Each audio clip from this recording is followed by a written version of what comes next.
Perkenalkan, nama saya Ani Indrawati, NPM 201111309, Prodi Manajemen Mata Kuliah Akuntansi 1. Di sini saya akan menjelaskan mengenai ujian akhir semester ganjil tahun ajaran 2020-2021. Soal yang pertama, CVAya adalah perusahaan yang bergerak di bidang pakaian.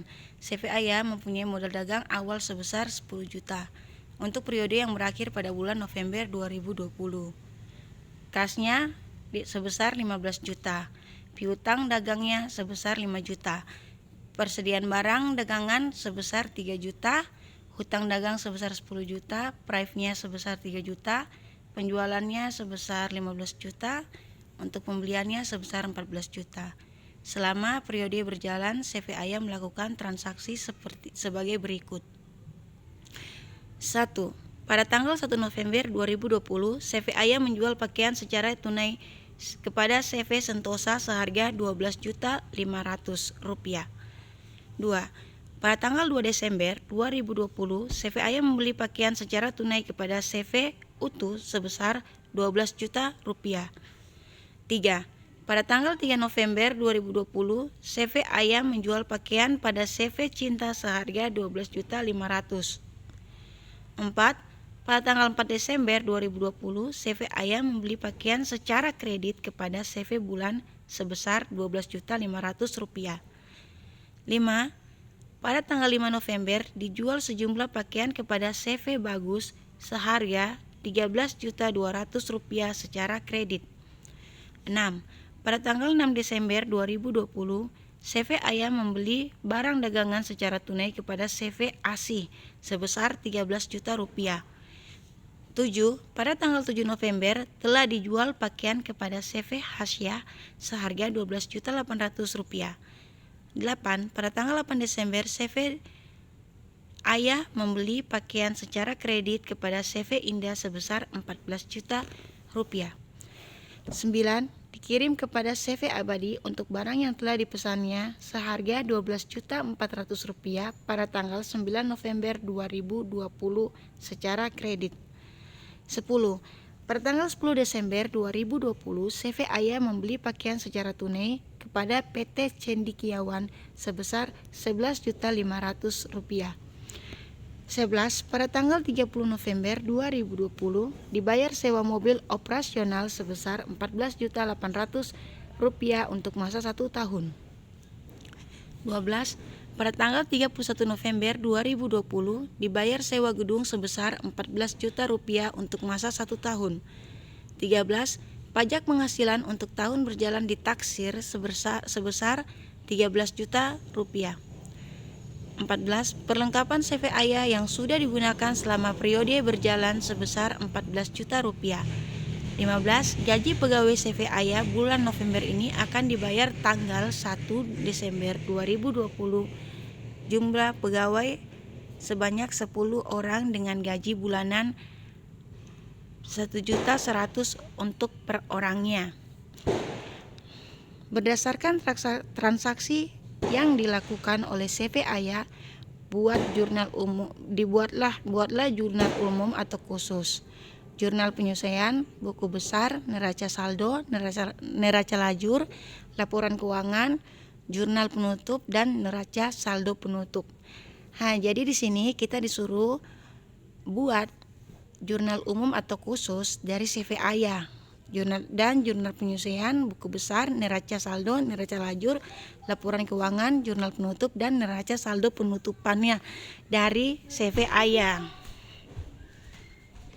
Nah, kita mulai buat ya. Di sini saya udah buat jurnal umum atau khususnya. CVAya, jurnal khusus penjualan periode November 2020. Pada bulan November tanggal 1, kas penjualan debit sebesar Rp12.500. Kreditnya Rp12.500. Pada tanggal 3 November, kas penjualan CVAya debitnya sebesar Rp12.500, kreditnya Rp12.500. Tanggal 5 November, piutang dagang penjualan dari CVAya debitnya 13.200.000, kreditnya 13.200.000 rupiah. Tanggal 7, kas penjualan debit sebesar 12.800.000, untuk kredit 12.800.000 rupiah. Tanggal 9, piutang dagang penjualan 12.400.000 masuk debit dan 12.400.000 kredit. Untuk jurnal khusus pembelian periode November 2020, CV Ayah tanggal 2, pembelian kas debit 12 juta rupiah, kredit 12 juta rupiah. Tanggal 4 November 2020, pembelian utang dagang masuk debitnya 12.500.000, kredit 12.500.000. Nah, tanggal 6, jadi kita masukkan dulu ya pembelian ini. Nah, tanggal 6 pembelian kasnya debitnya 13 juta, kredit 13 juta. 8. Jadi kita kasih masuk sesuai yang ada di soal tadi ya. Setelah kita sudah buat jurnal khusus dan jurnal pembelian, udah jelas ya. Kita masuk di jurnal penyesuaian. Nah, jurnal penyesuaian periode November 2020 untuk CV Ayah. Yang dimaksud jurnal penyesuaian itu seperti tanggal 20 November beban sewa mobil, itu sewa mobil DDM, masuk debitnya 14.800.000, itu juga termasuk kredit. Terus tanggal 25 November beban sewa gedung, nah itu masuk di debit 14.500.000, sama kredit juga disamakan. Begitu tanggal 31 Novembernya pajak IMH yang dibayar, debitnya 13 juta, kreditnya 13 juta rupiah juga. Untuk tanggal 31 beban perlengkapan debitnya 14 juta, kreditnya 14 juta. Jadi jurnal penyesuaiannya kita sesuaikan saja ya. Seperti itu. Tanggal 1 Desember beban gaji, itu gaji IMH dibayar dihitung ya 1.100.000 kalikan dengan 10 orang. Kan di situ tadi dalam soal CV Ayah membayar gaji karyawannya per bulannya 1.100.000 sebanyak 10 orang. Itu dikalikan jadi hasilnya 11 juta, dimasukkan di debit dan di kredit. Udah jelas ya. Sekarang kita masuk di buku besar. Jadi kita masuk di buku besar. CV buku besar periode November 2020 CV Ayah. Di sini saldo awal CV Ayah itu 15 juta, itu masuk di debit. Debit itu seperti keuntungan, kredit itu utangnya kita ya, piutangnya kita. Jadi tanggal 1 November itu CV Ayah keterangan menjual pakaian. CV Ayah menjual pakaian, dia mendapatkan keuntungan sebesar 12.500.000, itu masuk di debit. Tanggal 2 Novembernya CV Ayah membeli pakaian, itu masuk di kredit 12 juta. Nah, tanggal 3 Novembernya CV Ayah menjual pakaian lagi, dia meraih keuntungan sebesar 12.500.000, itu masuk lagi di debit.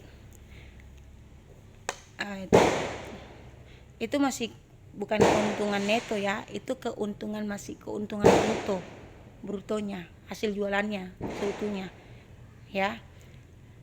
Tanggal 6 November, lanjut ya. Tanggal 6 November dia CV Ayah membeli pakaian lagi.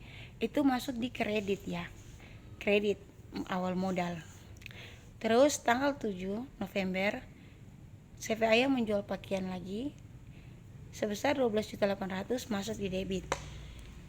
Lanjut ya. Tanggal 10 CV Ayah membeli pakaian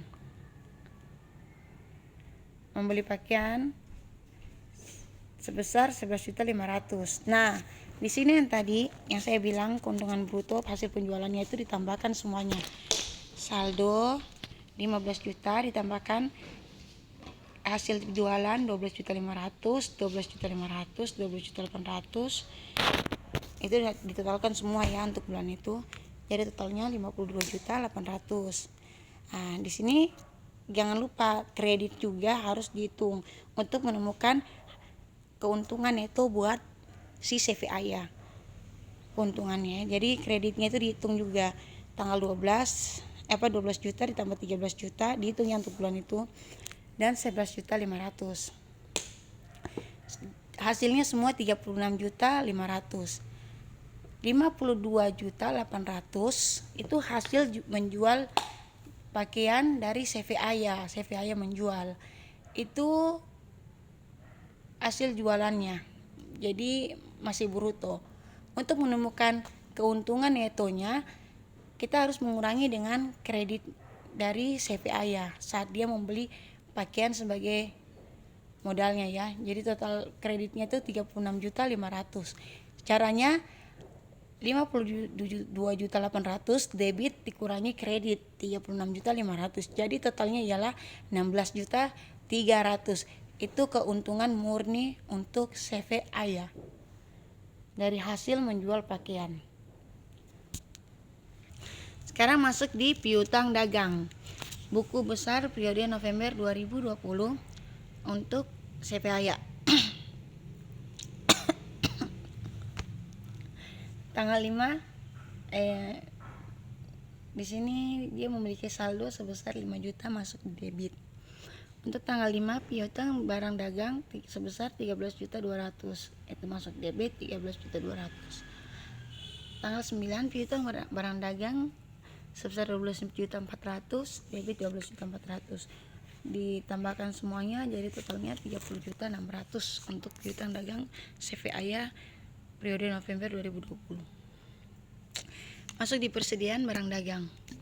Untuk persediaan barang dagangnya di sini CV Aya memiliki saldo sebesar 3 juta. Ya. Udah jelas ya di soalnya persediaan barang dagangnya sebesar 3 juta. Untuk perlengkapannya sendiri 2020 itu saldonya nggak ada, tapi untuk tanggal 31 November AJP perlengkapannya sebesar 14 juta, tapi itu masih termasuk piutang di kredit ya. Kita langsung lanjut ke buku besar mengenai hutang dagang. Hutang dagang periode November 2020 CV Aya, saldo awal untuk dikreditnya 10 juta, itu saldo awalnya ya. Tanggal 4 utang dagang barang sebesar 12.500.000. Tanggal 8 November utang barang dagang sebesar 14 juta. Jadi untuk saldo awal kredit awal 10 juta ditambah 12.500.000 tambah 14 juta totalnya 36.500.000. Lanjut kita masuk di modal. Untuk modal sendiri saldo awalnya itu sebesar 10 juta ya, itu hitungan di kredit. Lanjut ke price. Untuk buku besar 2020 nya price-nya sebesar 3 juta ya. Untuk penjualannya saldo awal memiliki kredit sebesar 15 juta. Menjual barang tanggal 1 November menjual barang dagang 11.500.000 masuk di kredit. Menjual barang dagang 12.500.000 masuk di kredit. Tanggal 5 November menjual barang dagang 13.200.000 masuk di kredit. Menjual barang dagang 12.800.000 masuk di kredit. Menjual barang dagang lagi tanggal 9 November 12.400.000 masuk di kredit lagi. Ditotalkan semuanya dari saldo totalnya sebesar 77.400.000 rupiah. Kita masuk di pembelian. Untuk buku besar periode November 2020 saldo awalnya debit sebesar 14 juta.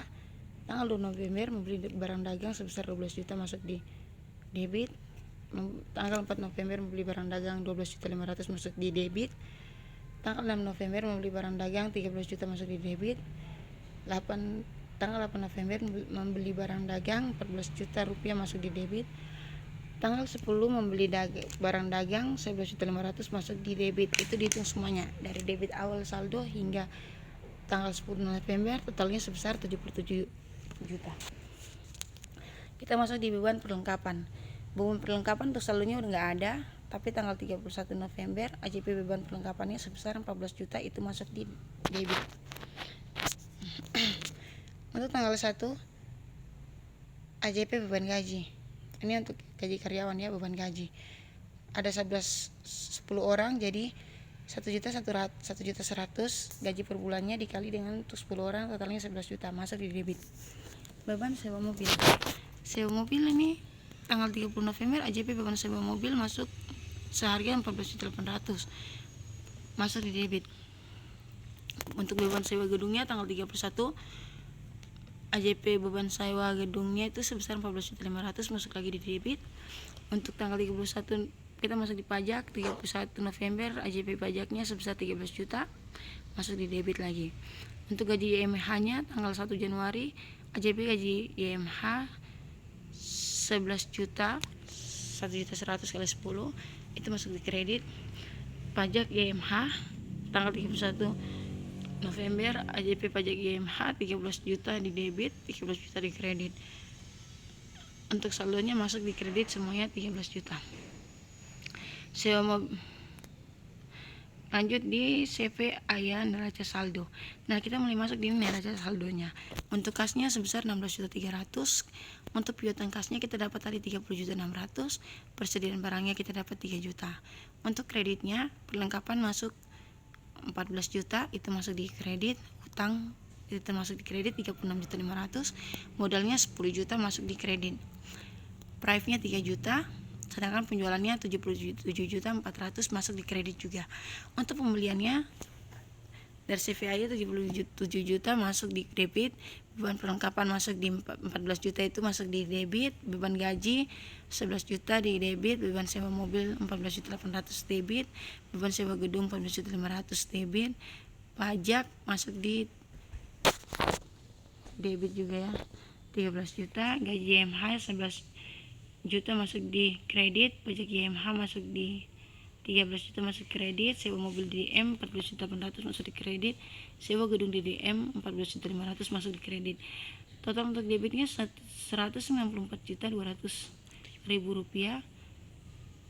Untuk kreditnya 194.200.000 rupiah. Kita masuk di CV Ayah neraca lajurnya. Untuk neraca lajurnya kasnya 16 juta, terhitung 16.300.000. Masuk di NS penyelesaiannya 16.300.000, neracanya total 16.300.000, piutangnya 30.600.000. Persediaannya 3 juta, perlengkapan 14 juta dikasih masuk di penyelesaian kah, dan 14 juta di laba di NS penyelesaiannya, dan 14 juta neraca. Hutang 36.500.000 masuk neraca ya. Modal 10 juta neraca, price-nya 3 juta neraca. Penjualan masuk di rugi. Ya, penjualan masuk di rugi atau laba rugi 77, masuk di keuntungannya 77.400. Pembeliannya masuk di neraca D. Jadi seperti di gambar ya, seperti begini ya. Kita lanjut pajak YMH. Oke, kita totalkan semuanya. Jadi totalnya labanya didapat 126.900.000 rupiah, masuk neraca. Laporan L dan R periode November 2020. Untuk pendapatannya 77.400.000 rupiah. Total penjualan bersih 77.400.000 rupiah. Di sini beban gaji, beban sewa mobil, beban sewa gedung, beban perlengkapan sudah dihitung semua. Jadi total bebannya itu jadi 54.300.000. Laba sebelum pajak 77.400.000 dikurangi 54.300.000 jadi 23.100.000. Sedangkan pajak penghasilannya sebesar 13 juta. Jadi laba setelah pajak netonya itu sebesar 10.100.000. Kita lanjut di CV Ayah laporan perubahan modal pemilik periode November 2020. Modal awalnya 10 juta, laba bersihnya 10.100.000, price-nya 3 juta. Modal 31 Desember 2020 jadinya 17.100.000 rupiah. CV Ayah laporan posisi keuangan periode November 2020. Di sini aktifanya kasnya, kas piutang, persediaan mobil, persediaan sewa mobil DM, sewa gedung, itu di total semuanya menjadi 79.600. Itu termasuk di aktiva. Untuk liabilitas dan ekuitas, liabilitas utang yang di total dari tadi ya di atas 36.500, di buku besarnya itu gaji YMH ditambahkan ada YMH, jumlah liabilitas 60.500, ekuitas modal 17.100. Jadi totalnya semuanya ialah 79.600. Untuk jurnal penutup 31 November 2020, pendapatan penjualan ikhtisar LNR 77.400 ya. Ikhtisar L dan R, beban gaji sewa mobil itu semua ditotalkan semuanya 54.300. Dirincikan di kreditnya beban gajinya berapa, sewa mobilnya berapa ya, seperti itu ada 11 juta, 14.800, 14.500, 14 juta. Jadi totalnya pengurangannya 77.400, kurangi total dari beban itu 23.100. Untuk modal private 3 juta. Jadi jumlah seluruhnya ya 157.800.000 rupiah. Itu ditotalkan semuanya ya. 7 tambah 54 tambah 23 tambah 3 tambah 15 tambah 3. Sekarang kita lanjut guys, neraca saldo penutup. Seperti yang teman-teman lihat, untuk neraca saldo penutup dimana angka-angka ini kita udah dapat semuanya di depan, tinggal diisi di kolom-kolom tempatnya yang harus ini lalu dijumlahkan dan dikurangkan. Jadi total semuanya ialah sebesar 139.800.000 rupiah. Oke, sekian penjelasan dari saya. Kurang dan adanya salah kata mohon dimaafkan. Terima kasih.